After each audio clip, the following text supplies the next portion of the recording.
Hi everyone, thanks for joining the session today and welcome to the next instalment of our Ask Me Anything summer sessions. Today's session will be on Agile and DevOps, and today we're joined by Martina, Seun and Jingen, who will be answering any questions you have on anything Agile. So this is the fourth planned session that we've had in the Ask Me Anything series, and next week we have a session on containers. And the week after that, we're going to reattempt our QA and DevOps session after the technical difficulties we experienced a couple of weeks ago. So please put your questions in the live chat below, and we'll do our best to get through all of them for you today. So first of all, I want to let their three panelists introduce themselves. So let's start with Martina. Can you tell us a little bit about yourself and your role at ECS? Hi everyone, my name is Martina, I'm the Agile coach at ECS Digital. I'm an internal Agile coach, so I focus on internal projects and internal teams. And I also am a mental health first aider. And I also had, or used to have women in tech, but now diversity inclusion for wider ECS group. Cool, thanks for that. How about you, Seun? So my name is Seun Opanibi. I am a Scrum Master. I work as a delivery consultant for BP currently, and I've been there for 4 months. Cool, and Jingen? Hi guys, happy Friday. My name is Jingen. I'm a delivery consultant at ECS. I've been with the company for just over a year, and I'm based in a bank in Canary Wharf at the moment. Cool, so thanks to the three of you for taking your time to take part in this panel. As I mentioned before, if you're watching this live, then feel free to put any questions that you want into the question box below in the YouTube chat. I'm going to start off with one of the questions that we got before this session. So I don't think we've had any of these panels where we haven't spoken about the effect of the current pandemic. But given the change to working conditions for most people working in Agile teams just now, how can teams begin to adapt to working remotely?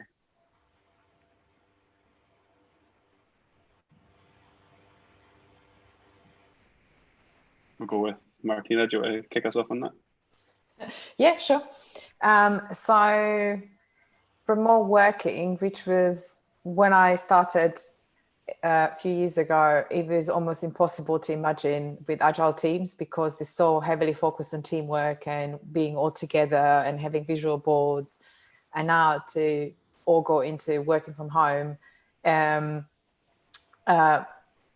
it was quite difficult to imagine, but people adapted and we have almost reinvented ourselves to work from home, but almost feel like we're working within the team. So a lot of cameras on, a lot of various conversations through Slack channels and Teams. And it almost put us more together or closer because of the remote working and having the need to be part of the team. You almost kind of up all your conversations and all your collaboration. And also with visual tools like Miro and Trello, it kind of helped with almost even more collaboration than before when you're in the office and you have a lot of distractions as well and stuff. So yeah, I think we've doing pretty well with inspecting and adapting our ways of working.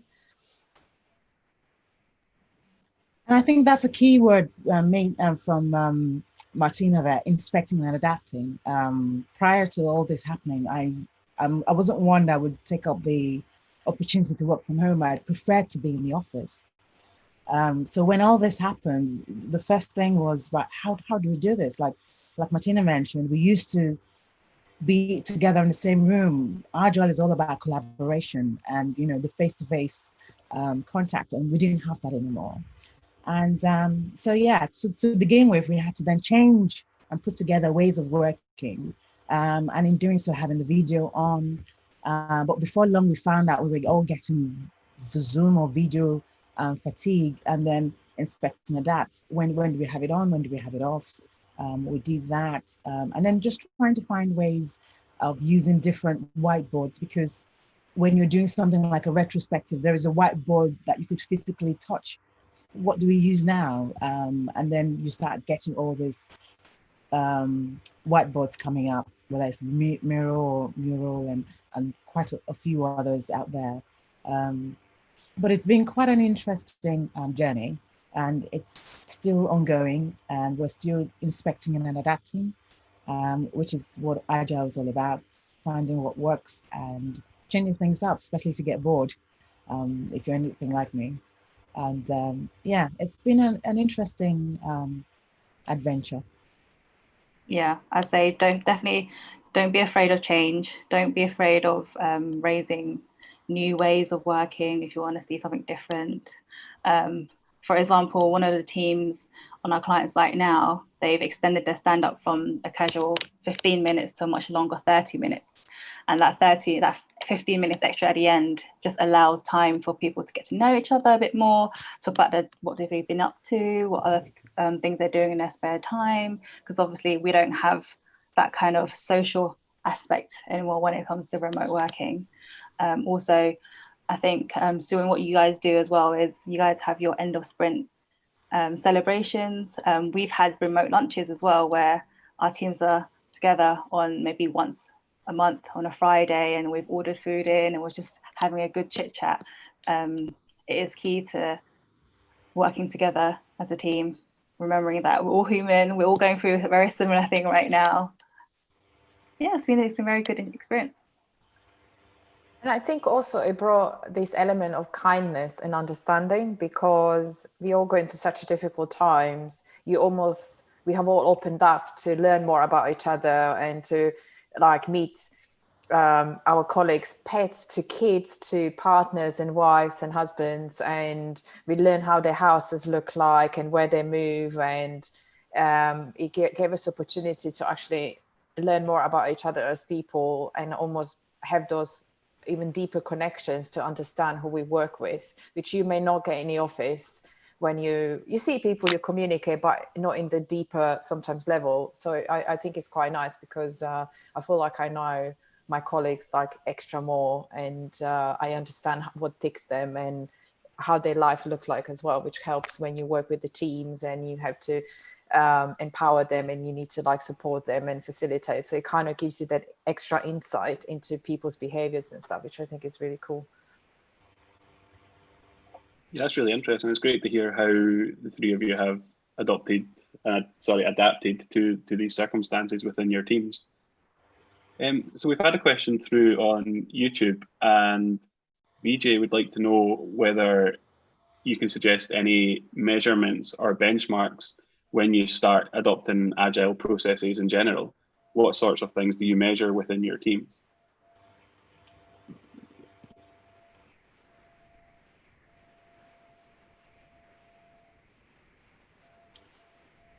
So in some teams, I've seen people have used story points, for example, which can show either contract velocity. I'm not sure if you've got any measurements you use within your teams.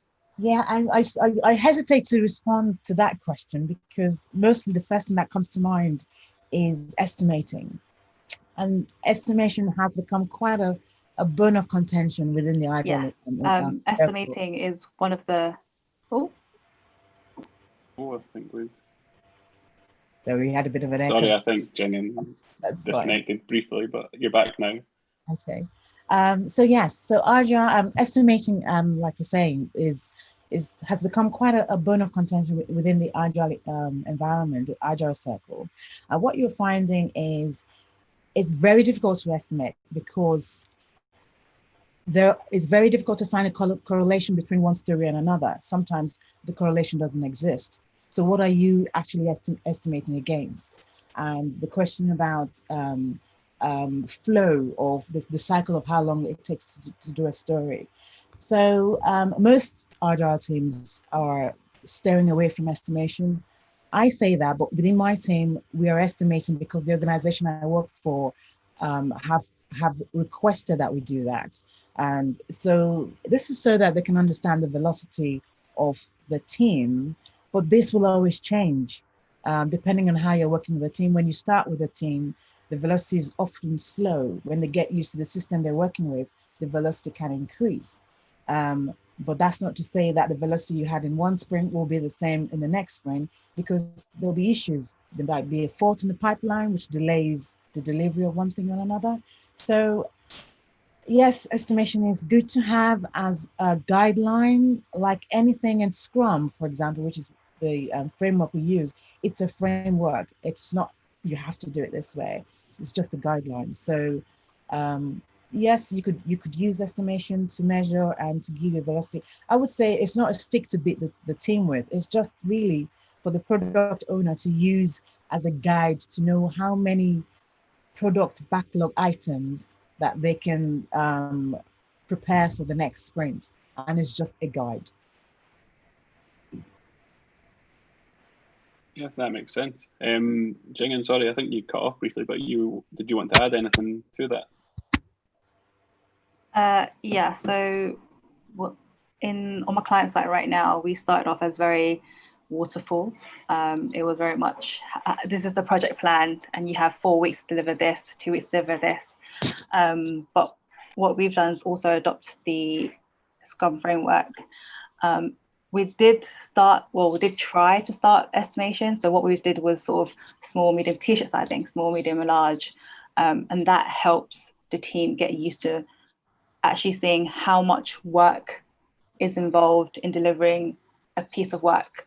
And by that, if it gets done at the end of, let's say, a sprint, then that's you started to measure something. It might not be the most accurate way of measuring things, but it's a start, and it can start as a foundation, and you can start building up from there.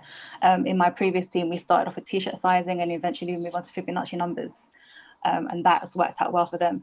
Obviously, one process might work for one team, might not work for another team. You really have to sort of try things out. Try maybe for 1 or 2 sprints, see if it works, get feedback from your team. If it doesn't work, try something else. Yeah, that makes a lot of sense. I totally agree with the one size doesn't fit all comment as well. It's different for each team's all favor different things.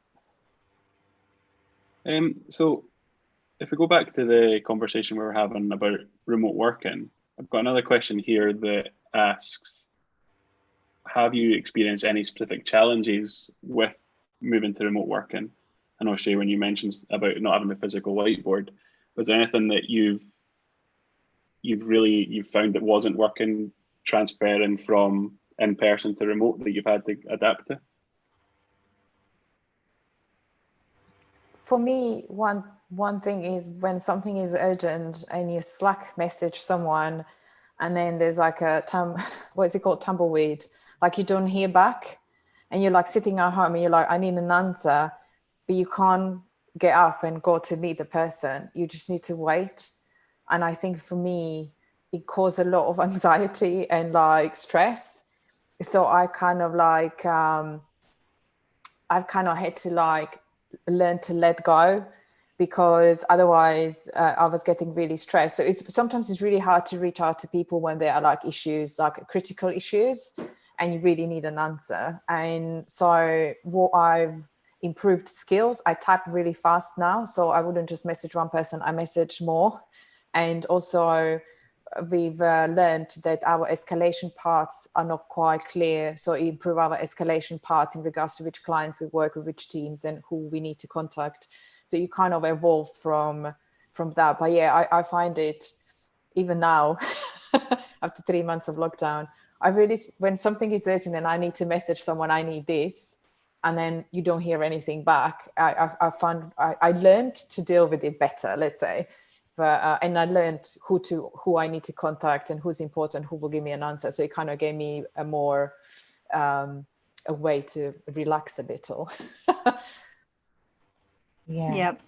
Just to add to that, I think for me, I mean, one of the challenges with working remotely, not having done it before, when we were putting together our ways of working, one of the things we said was make yourself available. And that was so that if you needed to be away from your desk for 5 minutes, just put a message on Slack, so that if anybody wanted your attention, they would know that you were away. When you were back, you'd just say you were back. It didn't always work. You didn't always remember if it was urgent, you needed to go and get up and do something, or the doorbell went, or let's face it, this is real life. You're working, the doorbell's ringing, and if you have kids there in the background, you're homeschooling. There's so much going on, and I think, yeah, like Martina mentioned, yes, is that urgency of something, and you're not getting the answer straight away because you're not in a physical location where you can see who's not there. Or you can ask where somebody's just gone and how long they're going to be if they've just been in a meeting. And I think that's one of the challenges, is not seeing people, especially when something is urgent. Yeah, I've had similar stories to both of you. And one of the biggest challenges I had was, now that you can't see anyone's faces when you have meetings, and if you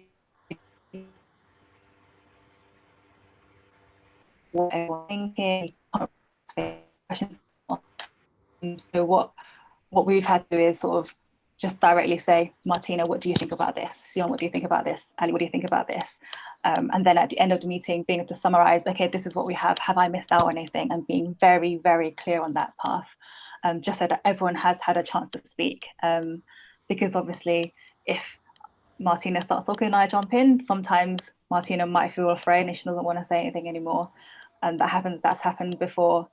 So those are sort of some of the challenges I've had. And in terms of getting someone's help or reaching out to someone immediately, one of the things that we've learned to do in the last couple of months, especially, is if I'm working on something that's going to depend on another team, I already know that's in my head. So the first thing I do that morning will say, hey, have you got time for half an hour, maybe this afternoon, and just block it out of their calendar. So even if nothing comes up, then that's fine. Then you can just cancel it. But it's better to be safe than sorry. And talking about real life things happening, we just experienced it now. It's just when your broadband cuts out or things like that, and that happens a lot as well in some of the calls. Yes. So you have to be turning off video just to accommodate that. So yeah, so these are real life challenges that we face, and I bet everyone else is facing it too. Yeah, yes. No, I agree. It's almost like you've got to over communicate sometimes as well. Yeah. And if the team doesn't get, if there's, before when you are working within the team, you can see the behaviors, and if people are falling out or they disagree. When you're online, it's really hard to understand what's going on, especially if you follow like a Slack. We use Slack as a channel. So it's very hard to look at the channel, read the messages and think, are they happy? Are they unhappy? Or have they fallen out? So it's just to learn to read a conversation and then go to individuals and be like, so what's your thoughts on this decision? And then getting an insights of everyone's thoughts. And then if there's like a war, then you know how you need to like go back and kind of, smooth things over or help people facilitate those conversations. But it's almost like you turn on these different senses, as Shavin mentioned recently. She's improved her listening skills. So you're using different sensors in a sense. You're listening a lot more. You are reading a lot, like detailed. What does this actually mean? So you almost like turn on different ways of functioning when you're remote. Yeah, you miss out a lot on non-verbal cues, so you have to really make up for it. So we find ways to cope. Yes, improvisation is the key. Is to improvise when your internet doesn't work, when someone is drilling in your background, when the kids are crying on the street, or your neighbor is exercising above your head, and your partner wants to make a coffee and put a kettle on. So you just improvise to move around the house to find a quiet spot to focus. And it's like improvisation is the key when you organize a really nice Trello board to facilitate a retro, and then when you share it with the clients, they can't log in because the firewall doesn't allow it. And so you need to have a second thing ready to go. And it's just like almost like organizing 3 different options for each meeting in case one doesn't work out. Okay, I have this one, which one does it work? So it's almost like you prep, as you said, you prep a lot extra for things to make sure you get out what you really need. Yeah, no, that all sounds really interesting. So we've had a question on YouTube from Hamad, who it's a bit of a crystal ball question. So it's, what do you see any ways that remote working could be integrated into Agile practices, Agile and DevOps practices, in order to sort of, in order to bring a benefit to teams? Can you see it, any practices we're adopting now act as an improvement, a way of improving the way we're working? So a lot of what we've been speaking about is adapting to situations, but have you had any examples where it's actually been to benefit the teams? I think the first thing that comes to mind as soon as you said that was transportation, getting to the office.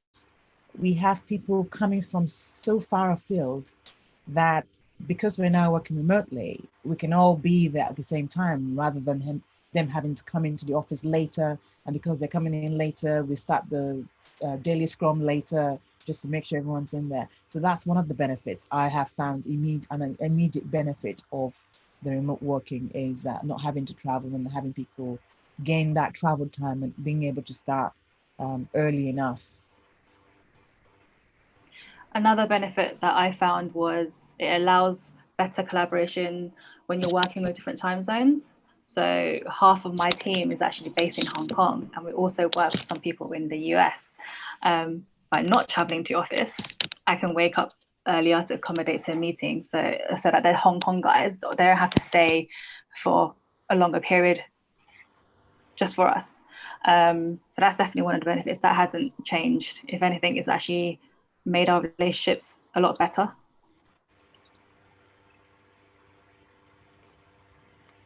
Yeah, no, that's a really good point. I think there is a risk with that sometimes, that you log on for too long when you're working with people in different time zones.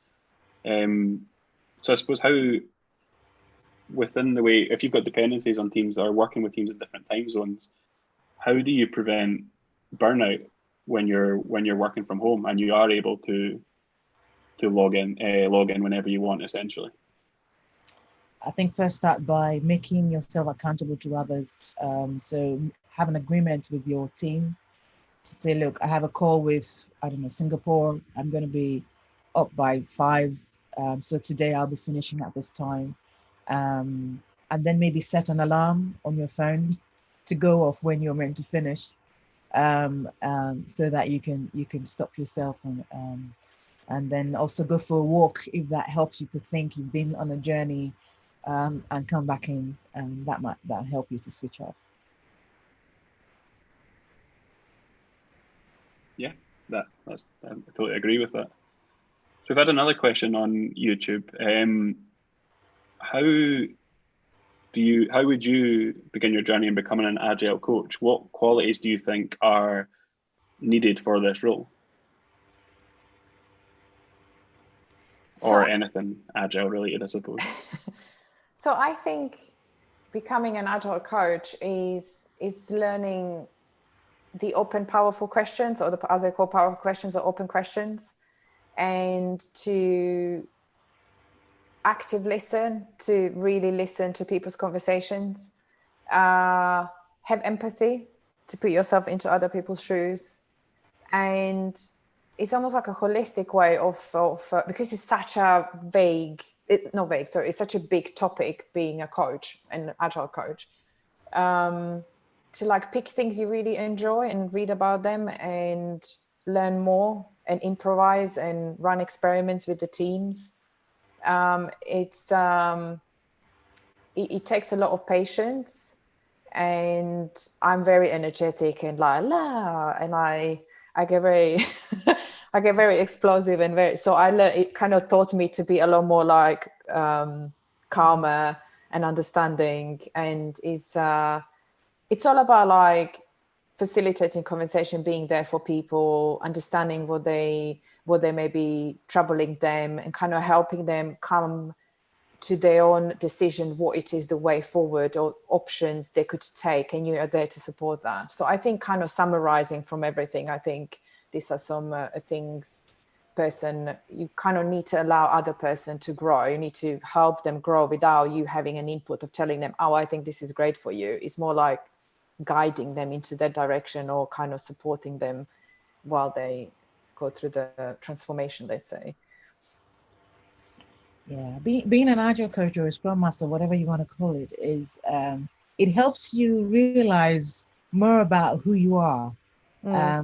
So if you're not a very patient person, it brings it out, because you you need to be in a position where you're coaching people. You might have the answer, but you don't want to tell them. You want them to come up with the answers themselves. And you're biting your tongue because the answer is just on the tip of it and you just want to say it, but you need to hold back because you want them to grow, as Martina said. And you want them to come up, make the mistakes, learn from it, because that's the way they'll remember it even more. Empathy is key. Patience, hence the patience as well. And mentoring people. So you need to love people, and coaching, training, and just getting people to where they need to be the best version of themselves, so they can work in an environment and be productive, because you've made or tried to make the environment not only safe but conducive for working conditions. And it's quite satisfying and rewarding. And the key thing is to be non-judgmental. You just have to accept people the way they are, and because we're all different, we're all unique, and you just have to be don't pass judgment, don't judge them because of whatever reasons. It's just like you just have to accept them as they are and help them grow. I think that's the whole, it's very important not to be judgmental as well. That's great. That was really valuable. Thank you very much. So we've got a question as well about how Agile and DevOps benefit each other. Do you see DevOps culture and DevOps practices being complementary to Agile, or are they opposed in any way? What are your experiences on working with DevOps teams and applying Agile techniques? I think they benefit each other. On my client site right now, we involve the operations team in our sprint planning meetings, in our reviews. So they have a very big say on what we'll be doing.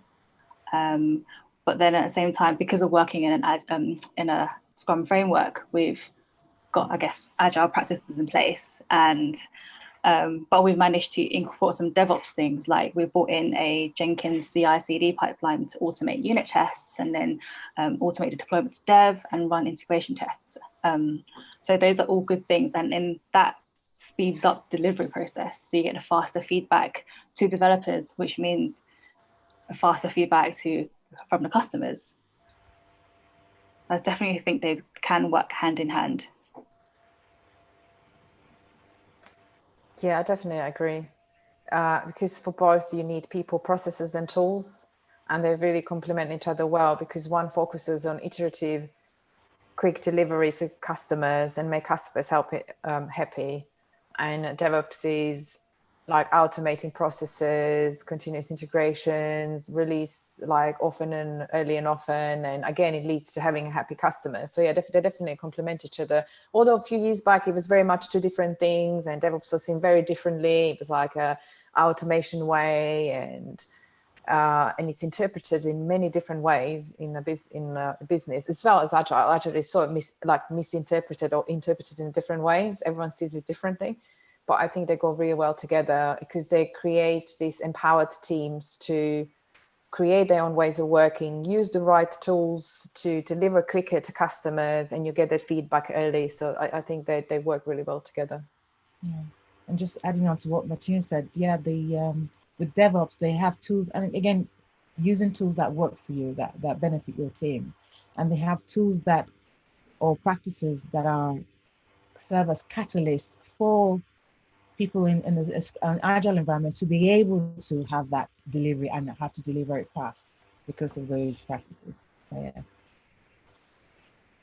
yeah, I totally agree with what you're saying. That's really valuable to get your opinions on that as well. So if sorry, I've got a question here. If you had one tip for a team who is wanting to transition into a more agile way of working, what would that tip be?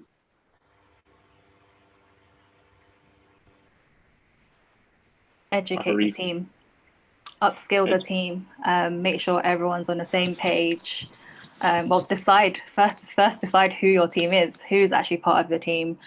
I think One of the things that we did when I first had clients, that we actually got Martina to come in and do a session on what is Scrum, what is Agile, what does that entail. That way, people within the team will actually understand the foundations, and then we can learn to grow and adapt. And it's always good to have someone there you can always turn to for help. So we've had Martina. Like, I've always messaged her going, "Hey, what do you think of this?" So yeah, start off small, and then and also don't be afraid to try new things. I think one of the biggest things we see on client sites is we get used to doing the same retro format, the same style of sprint reviews. Don't be afraid to switch it up if it's not working. Don't be afraid to call each other out and say, okay, maybe we should try something else. And again, this is how it's all about adapting and growing as a team.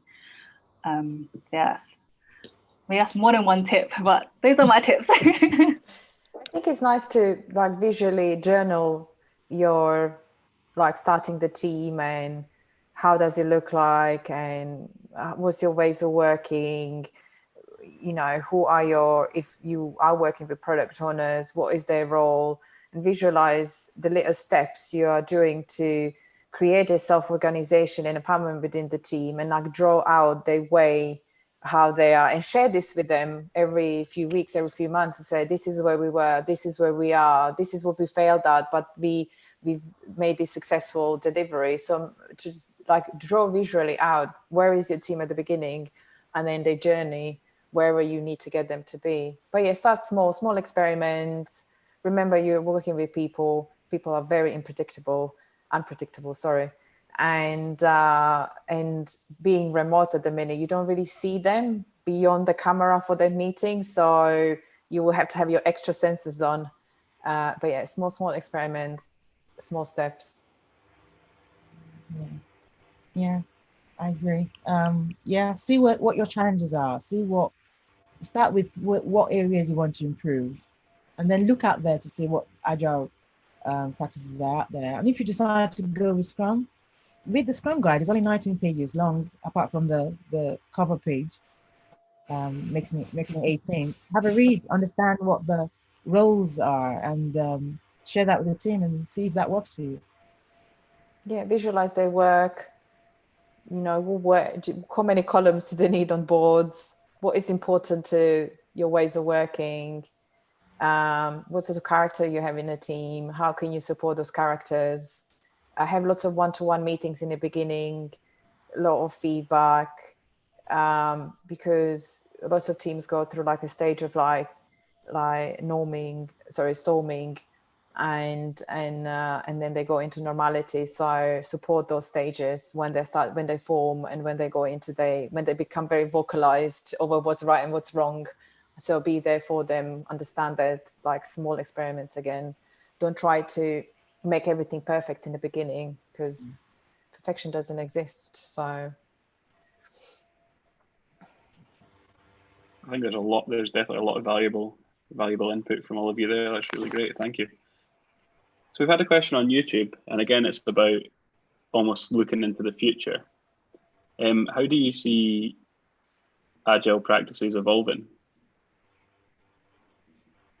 I think they won't be called agile anymore. It's just going to be a normal way of working, and it won't be any more specified agile or Scrum or Kanban. It's going to be a way of working. People will come up with what best works for them, and they'll just follow that process, let's say, or their ways of working. There won't be any more like names before in front of these sentences or job description. It's just be like, I think it's all going to become a normality at some point, and something new will come up. You say that like something extravagant will come up soon with a different name in different ways. But yeah, I think it's going to all become very much of normality, where there won't be any more need for an agile coach. You may need an organizational coach. But yeah, that's how I see it. I don't know about the name going, but yes, it won't be what we know it as now. It will definitely change, because the whole concept of agile is inspecting and adapting. So things will always change. but it's hard to tell. But it seems like Martina has a crystal ball and she knows. Yes. She Every knows. Agile coach has one. And I think in some ways it's already beginning to change, right? I think both of you guys have said how you guys never thought would be working all remote now. And we have a lot of teams who are working remote. So in some ways, the pandemic, for better or worse, has already affected that, and it's already changing. And it's fascinating how people have adapted to this. People say, oh, all these like companies, they're so old fashioned and they can't change, but everyone's been working remotely. So everyone has been able to switch from coming into the office to working from home, and enabling people to have accesses to work from home and stuff like that. So everyone is able to change and adapt. It's just it has taught us stuff, pandemic, definitely. It just depends how company going forward, will they keep that, or will they be like, oh, come back to the office because of X, Y, and Z? Yeah, and I think to be able to survive in this pandemic, people have had to change the way they work. And if you're not able to, unfortunately, probably has meant those companies haven't survived. Maybe the difference from company to company is the rate at which they have managed to make that change. But they've had to survive, they've had to. Yeah, I suppose how companies are going to adapt to this long term is quite a big question, and probably still remains to be seen across most companies now. So we've got time for a couple more questions. One of the questions that we had before was, how do you communicate the impact that unplanned work has to our clients or to stakeholders? And by unplanned work, I think what is meant is anything from urgent tasks to managers asking you to do something that isn't necessarily planned within your sprint. What's the impact that this has on teams? I think one of the things with starting a sprint is the important thing is to have a goal. And once you have a goal, that's what your team are working towards. Now, if anything unplanned or urgent should pop up, I think the question to ask is, are these stakeholders who are able to make that change? Because if they are, they should have been present at there was a review, sprint review. They should have been present, because that would have been an opportunity to raise any urgent things that needed to go into the sprint. So if anything urgent or unplanned comes in, if it's to enable the goal to be achieved, then that's a discussion that the developers will have to decide on how best to incorporate that into the sprint, if that unplanned work will benefit that goal. Now, if it's nothing to do with the goal that they have for that sprint, then a conversation will need to happen with the product owner, and it will be prioritized into the backlog. And that's how I see that going forward for any kind of planned or unplanned work, especially if you're working within Scrum.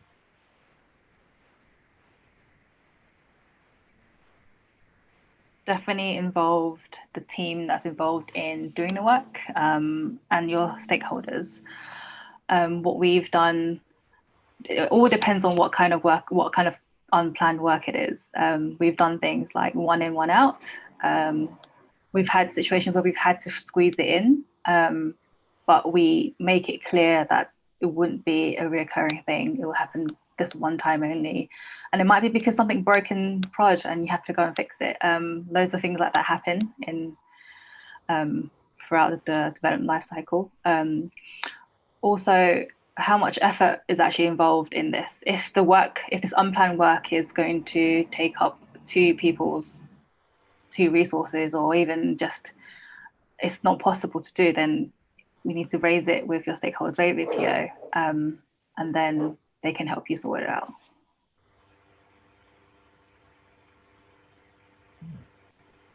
Yeah, that's awesome. Thank you. So I think we've got time for one more question just now. So this is probably an issue that a lot of teams face, given that companies need to give estimations and commitments to markets and things like this. But how can you work? Is it possible to work in an agile way when your team has fixed delivery deadlines?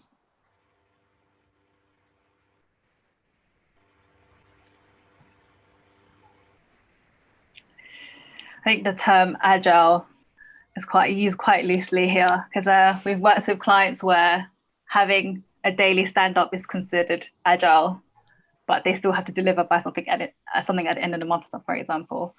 I guess I can give an example of what we're doing now. Currently, we involve our stakeholders really early on. We're very transparent. At the end of each iteration, each sprint, we'll have a review and we'll say what's been done, what's not been done. If things are blocked, raise it straight away. Like, the key is to be as transparent as you can. And then if your deadline is in 3 months and you're blocked on something, your work is dependent on another team, raise it and say, hey, we can't deliver this in 3 months because we've now been blocked for 2 weeks by this other team.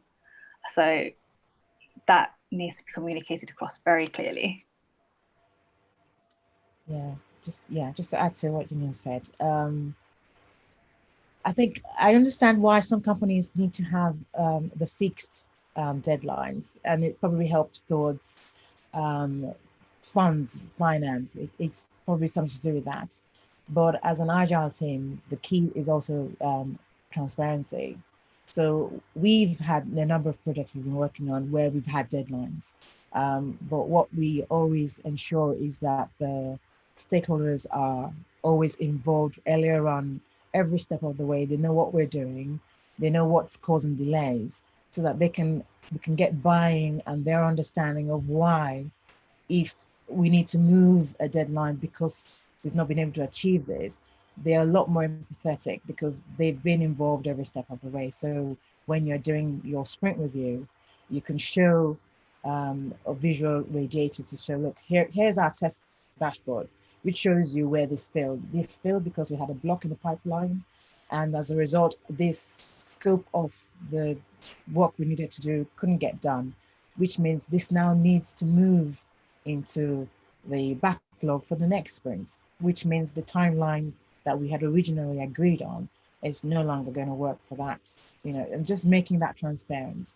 There will always be those deadlines, but to be able to ensure that everyone is on board in terms of managing expectations of your stakeholders, it will be ideal if they can all attend those review sessions where you're showing, inspecting and adapting, and showing how things are really panning out in terms of the increments that you've managed to churn out for that sprint. Then it makes it easier if that deadline is not met. Also, if you more transparent you are and you engage the stakeholders early, you build the trust that you are not hiding things and that you are a human being and this is what the situation is. And I think it builds trust and builds those relationships where they will hopefully understand the reasons why, if certain things are delayed or where the blockers are on which side. So yeah. Or in fact, sometimes they might be in a position to help you remove those blockers if you've not been able to. So so it sounds like transparency and early communication are key on working in an agile way where there are deadlines. I think you're all agreed on that. Cool. So that brings us to the end of our session today. I'd like to first of all thank Jingen, Seun, and Martina for joining us today and being on our panel. And also thanks to everyone that joined the session on YouTube and asked questions.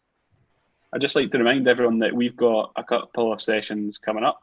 Next week on the 17th of July, we've got a session where we'll be answering your questions on containers. And our session on QA and DevOps has been rescheduled to the 24th of July, so the week after that. So I just want to say thanks for joining. Thanks again for joining. Enjoy the rest of your Friday, and I hope everyone has a good weekend. Thank you very much. Thank you. Bye. Thanks. Bye, guys.